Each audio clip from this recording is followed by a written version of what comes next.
kami dari kelompok 2 ingin menjelaskan tentang job deskripsi di lingkungan KJKS BMT.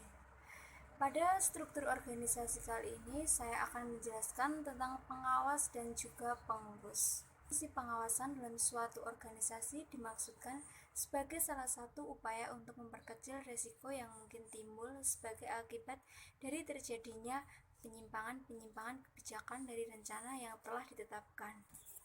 Tugas dari pengawas antara lain yang pertama adalah melakukan pengawasan terhadap pelaksanaan kebijaksanaan pengurus menyangkut pengelolaan, baik yang menyangkut aspek organisasi DL maupun aspek usaha. Kemudian yang selanjutnya adalah meneliti catatan yang ada pada organisasi tersebut. Kemudian yang ketiga adalah membuat laporan tertulis tentang hasil pengawasan. Kemudian selanjutnya saya akan menjelaskan tentang pengurus. Fungsi utama jabatan adalah melakukan kontrol dan pengawasan secara keseluruhan atas aktivitas organisasi dalam rangka menjaga kekayaan KJKS BMT dan memberikan arahan dalam upaya lebih mengembangkan dan meningkatkan kualitasnya. Pengurus mempunyai tanggung jawab. Yang pertama adalah bertanggung jawab atas aktivitas KJKS BMT dan melaporkan perkembangan KJKS BMT kepada seluruh pihak terkait melalui mekanisme rapat yang telah disepakati. Yang kedua adalah terbukanya hubungan kerjasama dengan pihak-pihak luar dalam rangka mengembangkan usaha KJKS BMT. Yang ketiga, menjaga KJKS BMT agar dalam aktivitasnya senantiasa tidak menyimpang dari visi dan misinya. Dengan tanggung jawab yang besar, pengurus mempunyai tugas-tugas pokok. Yang pertama adalah bertanggung jawab atas aktivitas KJKS BMT dan melaporkan perkembangannya kepada seluruh pihak yang terkait melalui mekanisme rapat dan reporting line secara tertulis. Kemudian yang kedua, melakukan penyeleksian calon karyawan sesuai dengan formasi yang dibutuhkan dan mengeluarkan surat keputusan pengangkatan dan pemberhentian karyawan. Dan yang ketiga adalah mengendalikan seluruh aktivitas di KJKS BMT. Kemudian yang keempat, menjaga kondisi kerja yang aman dan nyaman di KJKS BMT. Dan yang kelima adalah membuka kerjasama dengan pihak-pihak luar dalam rangka mengembangkan usahanya. Berdasarkan tugas-tugas yang telah disebutkan, pengurus juga mempunyai wewenang. Yang pertama adalah menyetujui dan menolak pengajuan pengeluaran biaya dengan alasan-alasan yang dapat diterima. Yang kedua adalah menyetujui dan menolak pengajuan pembiayaan atau hasil rapat komite apabila dianggap dapat merugikan organisasi. Yang ketiga adalah menyetujui dan menolak pengajuan pembelian aktiva tetap. Yang keempat yaitu menyetujui dan menolak pencairan dropping pembiayaan sesuai dengan batasan wewenang. Selanjutnya, manajer.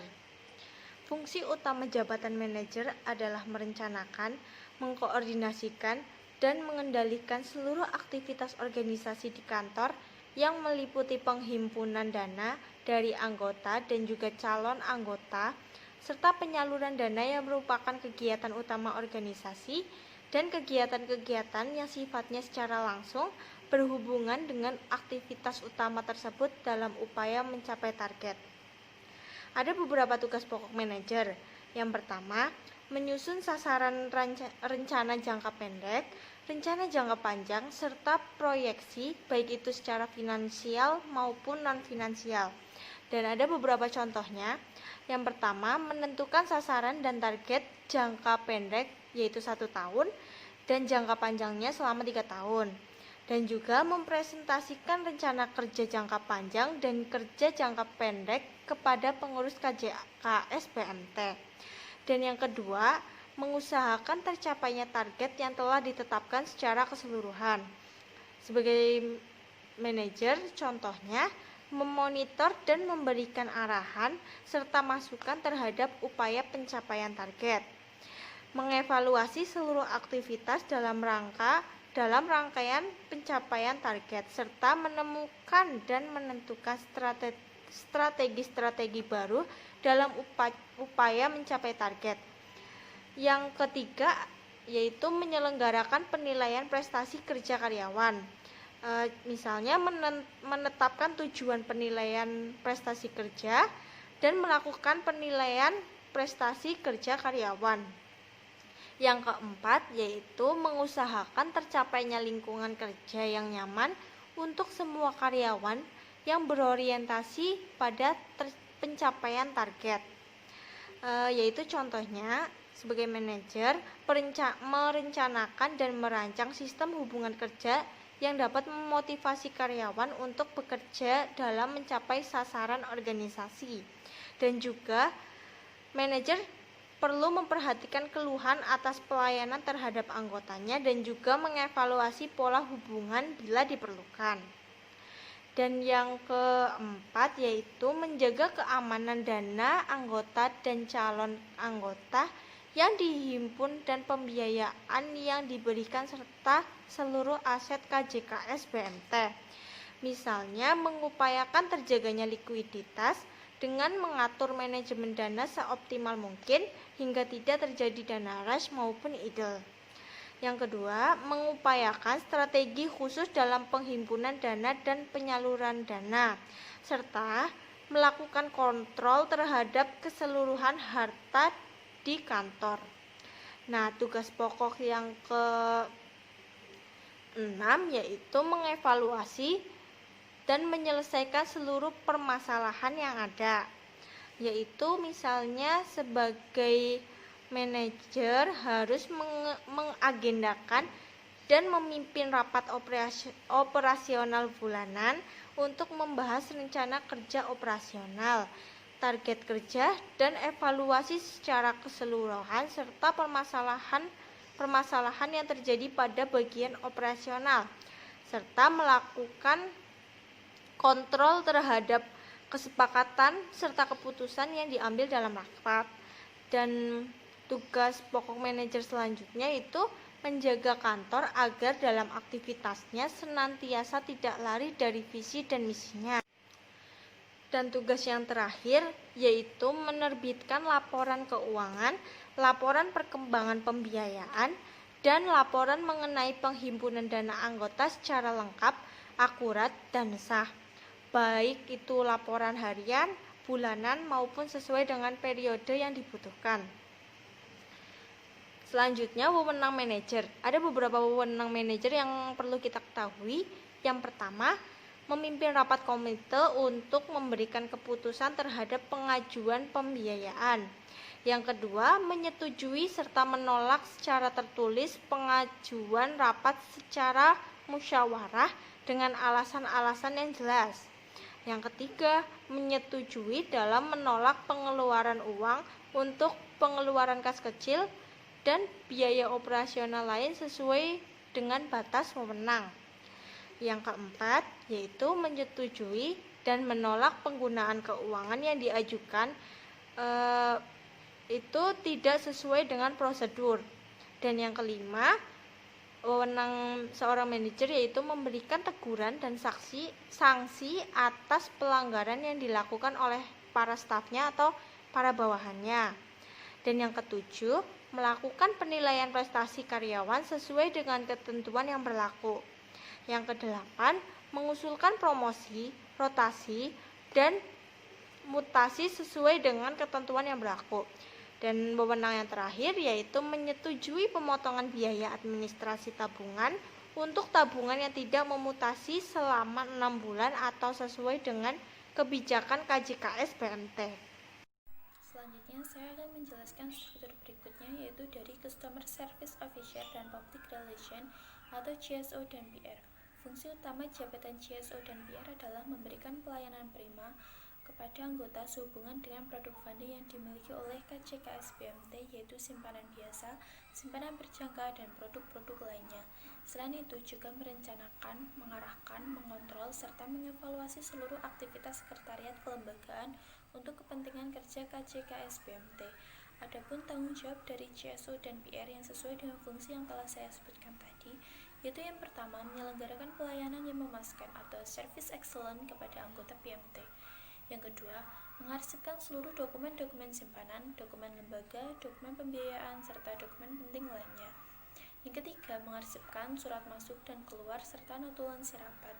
Yang keempat, menyelenggarakan seluruh aktivitas rumah tangga PMT yang mendukung aktivitas PMT. Yang kelima, menyelenggarakan absensi kehadiran karyawan dan dokumentasi hasil penilaian seluruh karyawan. Yang keenam, melakukan pelayanan terhadap pembukaan dan penutupan rekening simpanan serta mutasinya. Yang ketujuh, mengarsipkan dokumen simpanan. Dan yang kedelapan, melakukan pekerjaan kehumasan dalam internal maupun eksternal, baik dalam organisasi publik maupun instansi pemerintah untuk membangun image dan kredibilitas. Dan yang kesembilan, menyusun laporan tentang perkembangan simpanan anggota. Yang kedua, saya akan menjelaskan tentang wewenang CSO dan PR, yaitu yang pertama berwenang mengeluarkan biaya operasional rutin dalam batas wewenang. Yang kedua, mengajukan biaya kebutuhan yang diperlukan untuk mendukung pekerjaan kepada manajer untuk dipertimbangkan. Yang ketiga, menyetujui pengeluaran kas untuk penarikan simpanan dan batas wewenang. Yang keempat, melakukan kontrol terhadap kehadiran karyawan. Yang kelima, meminta pihak-pihak tertentu yang memegang tanggung jawab dana atau uang muka biaya dan pinjaman lainnya itu untuk cepat menyelesaikannya apabila waktu yang disepakati sudah tiba. Dan yang keenam, memberikan masukan dan membantu karyawan lainnya yang memerlukan bantuan dalam kapasitasnya. Yang ketujuh, memotong biaya administrasi bagi simpanan yang tidak bermutasi 6 bulan. Yang kedelapan, menutup rekening secara otomatis untuk rekening-rekening yang saldo nominalnya di bawah saldo minimum. Yang kesembilan, melakukan pemindah bukuan untuk kasus-kasus tertentu yang telah ada kebijakannya.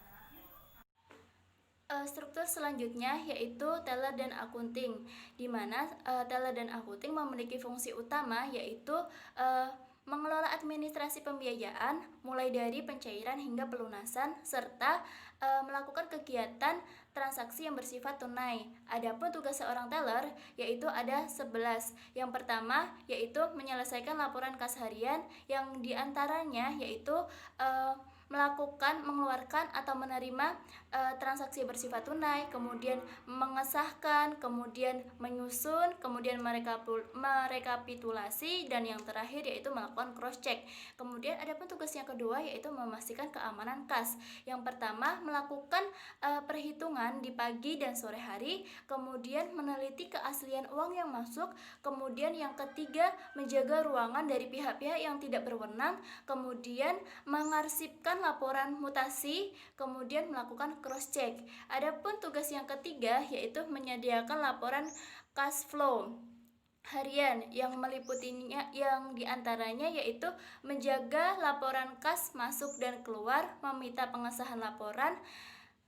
Yang keempat yaitu dari tugas dan seorang teller yaitu menyiapkan administrasi terkait pencairan pembiayaan, yang diantaranya yaitu memeriksa kelengkapan administrasinya, kemudian membuat akad pembiayaan. Kemudian tugas yang kelima yaitu mengarsipkan berkas pembiayaan yang meliputi memeriksa kelengkapan administrasi pembiayaan, kemudian mengarsipkan akad pembiayaan, menyimpan kartu pengawasan, dan hanya mengeluarkan berkas hanya saat dibutuhkan dan memastikan kembali berkas tersebut kembali pada tempat semula. Kemudian tugas yang keenam yaitu mengarsipkan jaminan pembiayaan, yang diantaranya memastikan jaminan tersebut telah diperiksa, kemudian memberi lembaran yang asli kepada nasabah, kemudian yang fotokopiannya itu diarsipkan, kemudian mengeluarkan jaminan apabila diperlukan, melakukan pengawasan atas jaminan-jaminan pembiayaan tersebut. Kemudian tugas yang ke-7 yaitu melayani angsuran dan pelunasan, yang meliputi menerima angsuran dan mencatatnya ke dalam buku pengawasan, kemudian menyesuaikan kartu asuransi kegiatan anggota, meneliti dan menghitung kembali sisa hutang anggota, menerima setoran dan membantu pengisian setoran dari kolektor. Kemudian tugas yang ke-8 yaitu menyiapkan kartu teller dan kontrol, yaitu yang meliputi menyiapkan teller apabila petugas kolektor akan berangkat, membuat teller yang dikeluarkan dan dikembalikan, kemudian melakukan pengecekan apabila terjadi selisih. Kemudian tugas yang ke-9 yaitu membuat laporan pembiayaan. Nah, itu laporan tersebut yaitu meliputi laporan pencairan, laporan outstanding dan mutasi, laporan pembiayaan yang akan jatuh tempo, kemudian laporan kolektibilitas, laporan prestasi tercapainya target marketing, kemudian daftar nasabah yang harus ditagih, daftar nasabah yang sudah jatuh tempo, dan sudah. Yang ke-9 yaitu membuat surat teguran atas peringatan kepada nasabah yang akan jatuh tempo, yang sudah jatuh tempo. Yang diantaranya meliputi membuat dan mengirim surat teguran kepada nasabah yang sudah jatuh tempo, membuat dan mengirimkan surat peringatan kepada anggota, melakukan kontrol tindak lanjut surat pemberitahuan, dan yang terakhir yaitu membuat akad pembiayaan maupun perjanjian terkait lainnya. Kemudian teller dan akuting itu berwenang untuk menerima transaksi tunai, memegang kas tunai sesuai dengan kebijakan yang ada, mengeluarkan transaksi tunai pada batas nominal, menolak pengeluaran kas apabila tidak ada bukti-bukti, meminta pertanggungjawaban keuangan kas, kemudian memberikan nomor rekening nasabah pembiayaan, melakukan keamanan atas data-data pembiayaan, kemudian mengeluarkan laporan resmi mengenai perkembangan pembiayaan, dan yang terakhir tidak memberikan berkas dan arsip kepada pihak-pihak yang tidak berwenang. Selanjutnya adalah marketing. Nah, mungkin teman-teman di sini sudah familiar ya dengan istilah itu karena seringkali kita jumpai dalam kehidupan sehari-hari. Nah, marketing ini merupakan salah satu pekerjaan yang memiliki peran penting dalam suatu perusahaan. Kenapa? Karena dari tugas-tugasnya yaitu mencari, mendapatkan, kemudian mempertahankan, hingga memperbanyak konsumen yang menggunakan produk perusahaan tersebut, sehingga semakin banyak konsumen yang menggunakan produk, maka pendapatan yang diterima oleh perusahaan akan semakin besar. Hal ini tentunya juga berpengaruh terhadap perkembangan dan juga kemajuan dari suatu perusahaan. Nah, di dalam lembaga perbankan ada 2 jenis marketing. Yang pertama adalah marketing funding dan yang kedua adalah marketing lending. Marketing funding itu terdiri dari 2 kata. Yang pertama adalah marketing dan yang kedua adalah funding. Marketing itu merupakan suatu kegiatan untuk mempromosikan dan juga memasarkan produk-produk yang ada di lembaga perbankan. Sedangkan funding itu merupakan suatu proses untuk menghimpun dana dari masyarakat. Jadi, marketing funding ini merupakan suatu jabatan pekerjaan di lembaga perbankan atau BMT yang memiliki fungsi untuk memperkenalkan, kemudian mempromosikan, serta memasarkan produk-produk funding yang ada di lembaga perbankan tersebut, juga mencari nasabah yang memiliki dana lebih agar mau menyimpan dana tersebut di bank dalam berbagai bentuk seperti produk simpanan, kemudian produk tabungan, produk simpanan giro atau yang lainnya. Nah, di sini ada beberapa tugas dan tanggung jawab yang harus dilakukan oleh seorang marketing funding. Di sini ada 3 tugas dan tanggung jawab.